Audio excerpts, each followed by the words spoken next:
Hello everyone, কেমন আছো তোমরা সবাই? আমি মহুয়ার দিনচর্চায় তোমাদের সবাইকে ওয়েলকাম। আজ শুক্রবার আর এখন ঘড়ির কাঁটায় 6:45 মতো। এখান থেকে তোমাদের সঙ্গে নিয়ে শুরু করলাম আমার ছোট্ট একটা ব্লগ।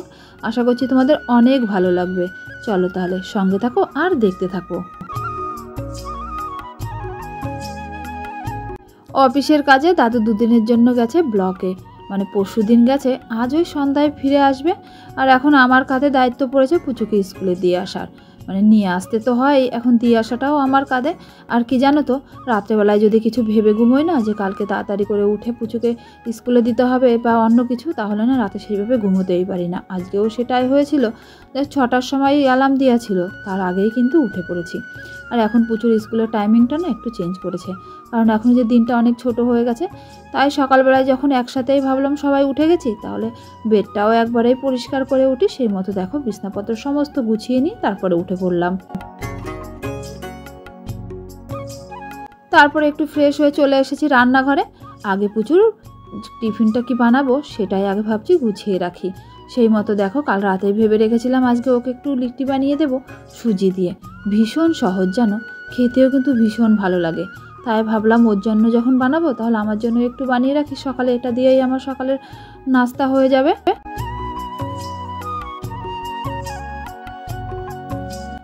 পরিমাণ মতো সুজি নিয়ে নিয়েছি, তারপরে একটু লবণ আর দিয়ে দিয়েছি পরিমাণ মতো একটু চিনি, মানে স্বাদের জন্য। তারপরে বড় 1 চামচ দই দিয়ে দিয়েছি। তারপরে এবার একটু জল দিয়ে ভালো করে মেখে নিতে হবে।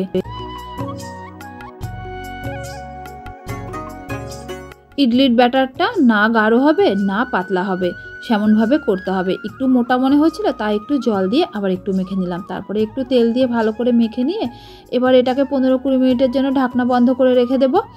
তাই ভাবলাম এটা 15-20 মিনিট হতে থাকুক, ওদিকে আমি পুচু আর গুবলুর দুধটাও বানিয়ে ফেলি।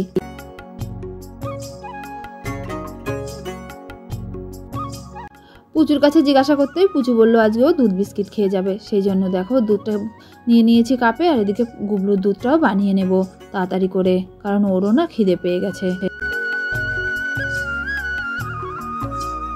পুজোর আগে সেই যে জ্বর হয়েছিল, পুচুর না শরীরটা ভীষণ দুর্বল ছিল। ডাক্তার দেখাতে ডাক্তার ওকে একটা প্রোটিন পাউডার দিয়েছিল দুধের সাথে, সেটাই মিশিয়ে দিয়েছি। তারপরে 4 টুকরো বিস্কিট দিয়েছি, ওটা নিয়েই ও চলে গেল খেতে। এদিকে এখনও সুজিটা তেমনভাবে ফোলেনি, তাই ভাবলাম ঘরের ওই কাজ যেটুকু বাসি কাজ আছে সেটাই করে ফেলি।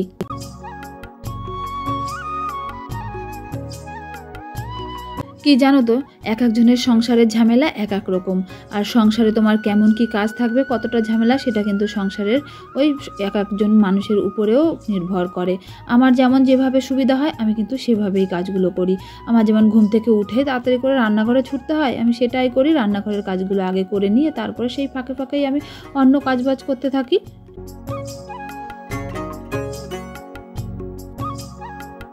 ঘরটা ঝাড়ু লাগিয়ে চলে এলাম রান্নাঘরে, কারণ প্রায় 20-25 মিনিট হয়ে গেছে। এসে দেখো ঢাকনাটা তুলে নিয়েছি, দেখি জলটা না অনেকটা শুষে নিয়েছে সুজিতে। তাই আবার একটু জল দিয়ে ভালো করে নাড়াচাড়া করে নিয়েছি, মানে যেমন ব্যাটার আমার প্রয়োজন সেমন বানিয়ে নিয়েছি। তারপর যেটা সবচাইতে গুরুত্বপূর্ণ সেটা হলো ইনো। এবার ওটা মিশিয়ে তারপরে এবার একে একে দিয়ে দেবো ইডলি মেকারে। মেকার দেওয়ার আগে কিন্তু আবার একটু তেল ব্রাশ করে নিয়েছি, যদি না ওঠে সেই জন্য। আর এক পাশে উনুনে না একটু জল গরম বসিয়েছিলাম, সেটার মধ্যে এবার ওই মেকারটা দিয়ে দিয়েছি। এটা আবার প্রায় ওই 10-12 মিনিট হতে দেবো, ভাবে সিদ্ধ হয়ে যাবে। তাই ভাবলাম ওটা হতে থাকুক, ততক্ষণে আমি ঘরটা মুছে ফেলি।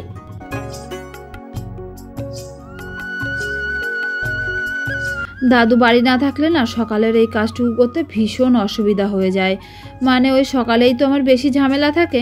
সেই জন্য আর কি দাদু বাড়ি থাকলে গুবলুকে এই সময়টা রাখতে পারে, আর আমি এদিকে ঝটাপট করে কাজগুলো করে ফেলি।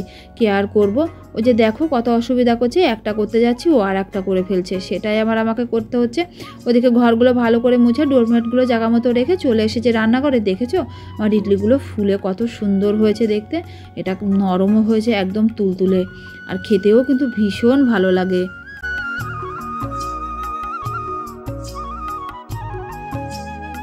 এরপর একে একে সমস্ত তুলে নিয়ে তারপরে পুচুর টিফিনটাও প্যাক করে দিয়েছি।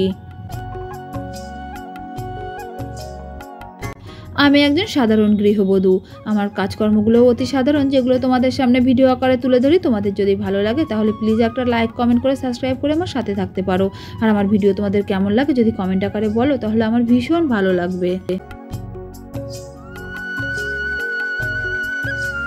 রান্নাঘরের কাজবাজ করতে করতে এদিকে প্রচুর চান ধান করে রেডি হয়ে গেছে। যেহেতু গুবলুকেও আজকে ভাবছি নিয়ে যাব স্কুলে, কারণ সকালবেলায় তো রোদের অত তাপ নেই, তাই ভাবলাম ওকেও নিয়ে যাই, তাহলে ওরও ভালো লাগবে, একটু হেঁটে আসবে।